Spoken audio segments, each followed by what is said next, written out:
Tanglewood is a new game released for the Sega Mega Drive or Sega Genesis in 2018. The game was originally funded through Kickstarter, amassing just over £54,000, which roughly converts to €60,000 and $66,000. There was quite a lot of hype surrounding this little title during the development phase. I remember seeing the creator giving a few interviews for several YouTube channels, including my own and even the BBC. Now that's pretty impressive. I've been meaning to review this game for a while now, but things kept getting in the way.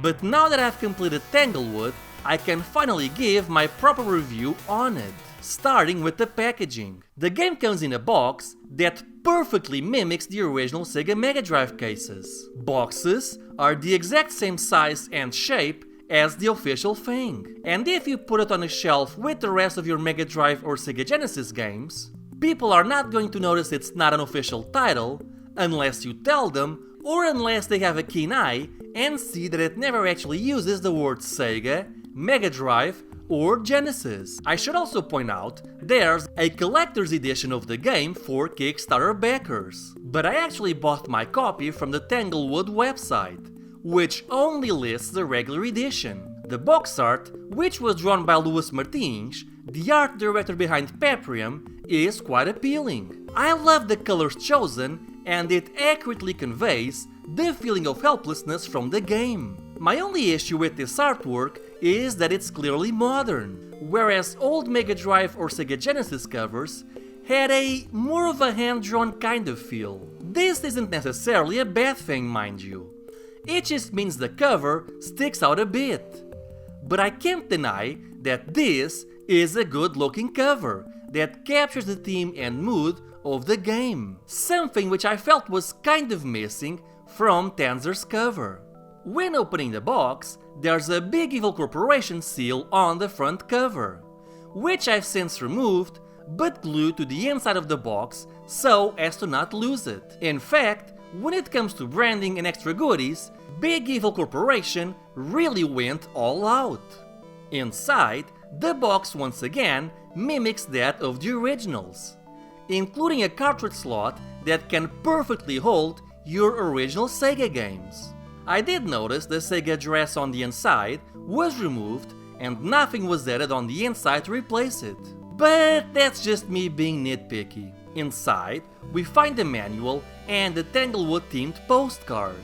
Apparently, there are 10 of these, each with a different scene from the game. I'm not sure what the others look like, but I definitely can't complain about this one, as I find the colors, shadows, and pixel graphics very appealing. The manual is in full color and it mimics a European-style instruction booklet. This means that it has a horizontal VCR-style setup, and most of the information here is pretty minimalistic.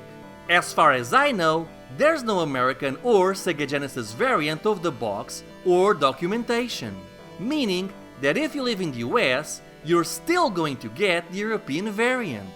I like how it even has a page dedicated to handling your cartridge and turning on your console just like the originals did.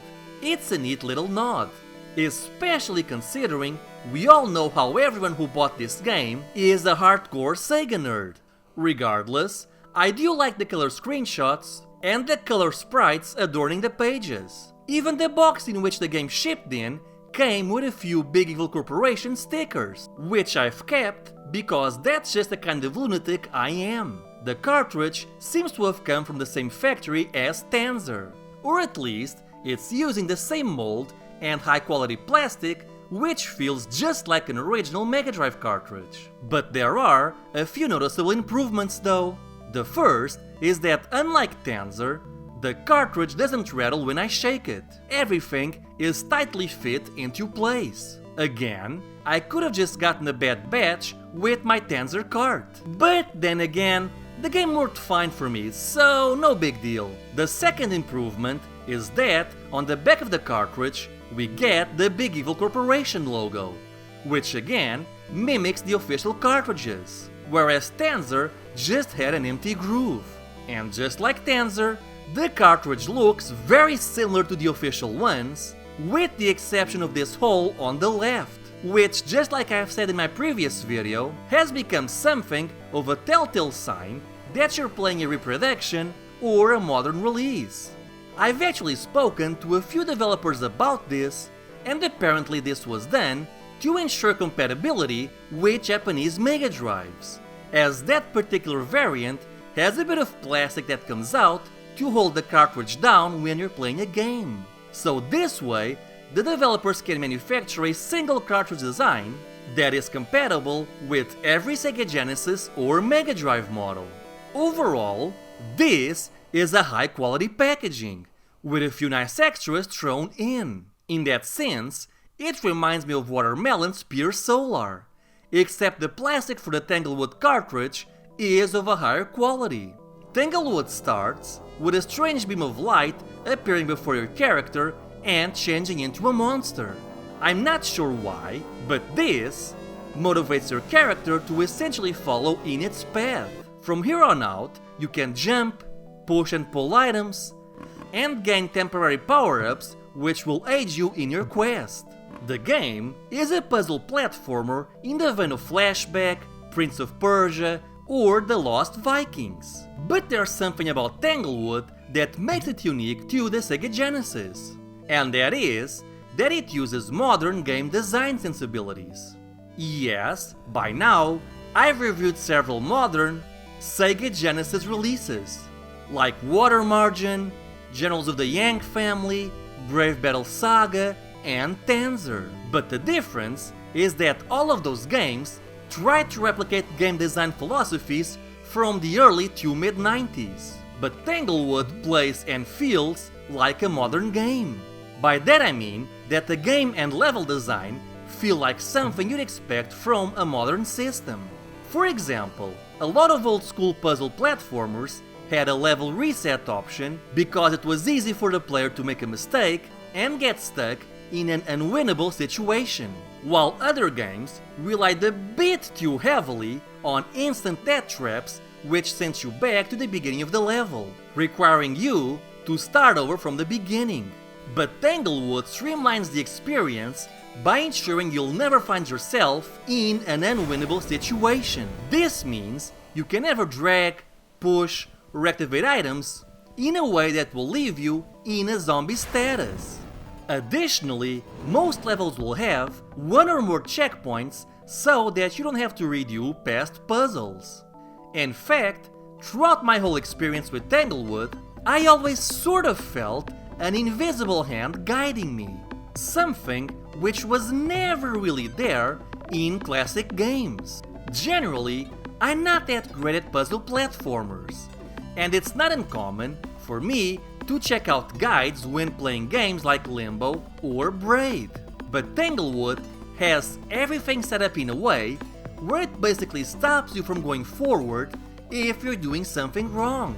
This means you won't be able to drag boxes, items or creatures any further, or that you won't be able to reach that jump without first finding something to jump from, or having the correct power-up you can use. This basically meant that I was able to complete Tanglewood without ever looking up a guide.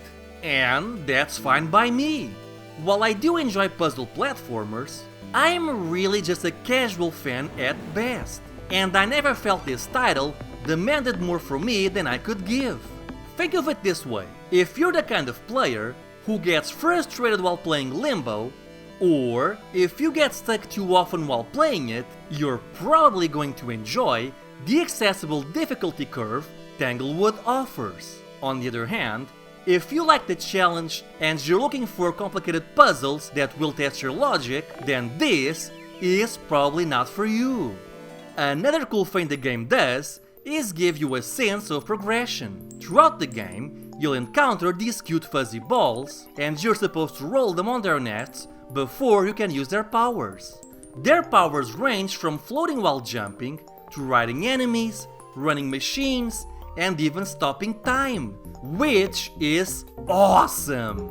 Each power is color-coded so you know which fuzzy ball does what.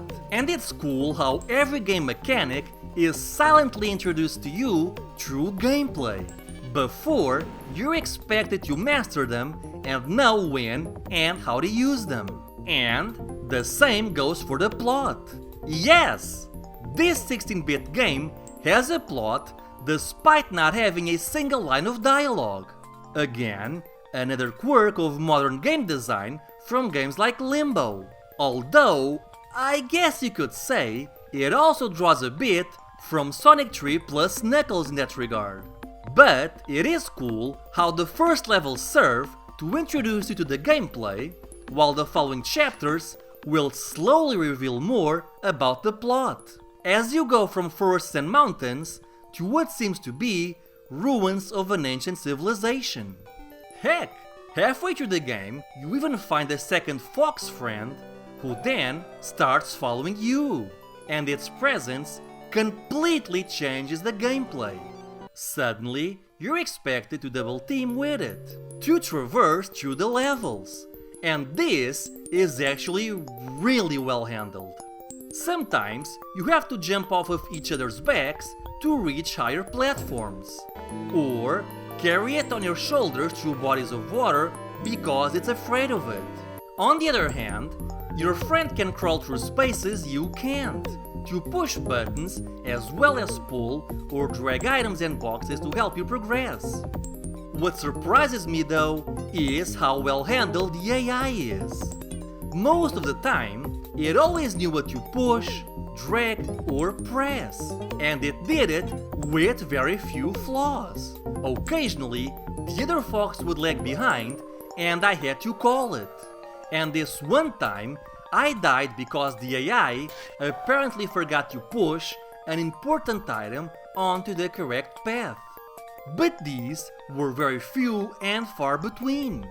In fact, it's amazing how well the AI works in this game, especially considering the hardware it's running on. If anything, my biggest gripe with the second fox is how inconsistent its death trigger was. Basically, if you're spread too far apart, this ghost will pop up and kill it, prompting a game over. But sometimes you need to be quite far from it to progress through each level, and nothing happens. While other times, you weren't really all that far away and I still died. I also didn't like how some jumps felt like a leap of faith, leading to some very cheap deaths. Additionally, there were a few other minor technical problems with the game, like how in Chapter 2, Level 2, there was this bug where the jump button would also pause the game before resetting it. It happened a couple of times, and it was always in this one level. I also noticed that occasionally the sprites would glitch up for like half a second. It's a small issue, but it's there. I also noticed some garbage data pops up when you're in the water. This happens because the water is changing the game's color palette for that portion of the screen. And to be fair, this issue is not exclusive to Tanglewood. Sonic 1 actually suffers from this as well, but Sega added water ripple effects to hide this, whereas they're pretty noticeable on Tanglewood. In fact, I generally feel the graphics are pretty average for the system. The sprite animations are fine, but the backgrounds are often just a single layer with no animation. It's especially noticeable in the mine levels, where you see light sources in the background, but they're just static images. A little wave or flickering lights could have made all the difference. With that said, there were occasional glimpses of brilliance and attention to detail, especially in the first chapter, where you see leaves gently falling down. And if you use the time slowdown power, the leaves will also move at a slower rate. Or this chapter, which is played completely in shadows. And I'm pretty sure this is a reference to Abe's Odyssey for the PS1. If I had to guess, I'd say the reason why the graphics are mostly average is related to how massive each level is. But again, that's just my guess. The game is also pretty minimalistic with the music and sound effects. You get a full song when you start or complete the game, and during a few key events. But for the most part, all you get are a few jingles, followed by muted sound effects. In fact, here's how most of the game sounds.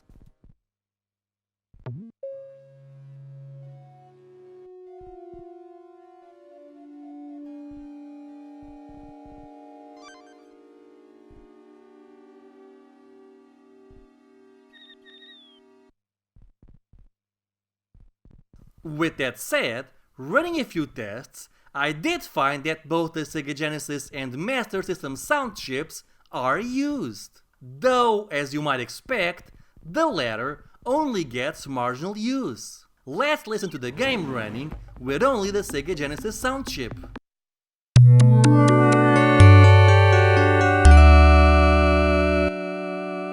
And now, let's listen to the game with only the Master System sound chip turned on.